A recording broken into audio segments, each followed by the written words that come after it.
खदशा है घर का, और मुझे घर से अगर निकाला, अगर मुझे इंसाफ ना मिला तो मैं डीपीओ के सामने, दफ्तर के सामने कि अपने खुद को और अपने बच्चों को आग लगा के जाके मर जाऊंगी।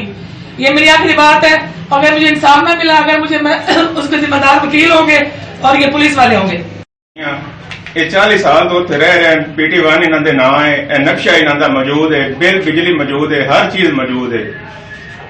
बेवा औरत है, 2.5 मरले का सिर्फ मकान है, 40 साल तो उत्थे रह रहे हैं। अज वो इन्हां काले कोट वाले इमरान ते अबू बकर वो इन्हों उत्थों कढ़ के उत्थे कब्जा करना चाहते हैं, नाल वाले मकान ते भी उन्हें कब्जा कर।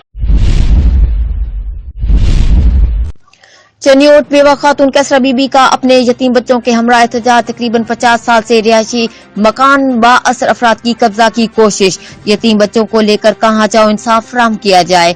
मोहल्ला ठट्टी घरबी की रिहायश है एक कैसरा बीबी अपने यतीम बच्चों और अहले इलाका के हमरा इंसाफ के लिए एहतजाज करते हुए कहा कि मेरे जाती मकान तकरीबन 2.5 मरले का है, जिसमें मैं तकरीबन 50 साल से रिहायश पजीर हुई और PT1 भी मेरे नाम पर है, जबकि बिजली मीटर और गैस मीटर भी जाती हैं, और यतीम बच्चों को लेकर सर छुपाया हुआ, जिस पर बाअसर अफराद ने कब्जा जमाने की कोशिश कर रहे हैं। जबकि कैसरा बीबी का मजीद कहना था कि मेरे यतीम बच्चे हैं, कहां ले जाऊं, मेरी कोई सुनवाई नहीं हो रही। जबकि अहले इलाका का कहना था कि कैसरा बीबी बेवा औरत है और इस मकान में तकरीबन 50 सालों से रिहायश पजीर है, लेकिन इनके रिश्तेदार बाअसर होने के वजह से घर से बेघर करना चाहते हैं और मिली भगत से मकान हड़प करना चाहते हैं, जबकि एक्साइज रिकॉर्ड और मीटर इसी के नाम पर है।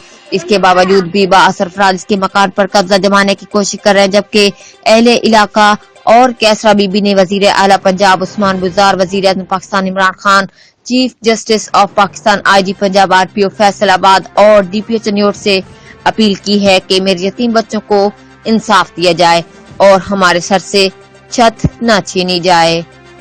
रिपोर्ट मेहर सुहेल, ब्यूरो चीफ, जियो एक्सप्रेस न्यूज, चनियोट।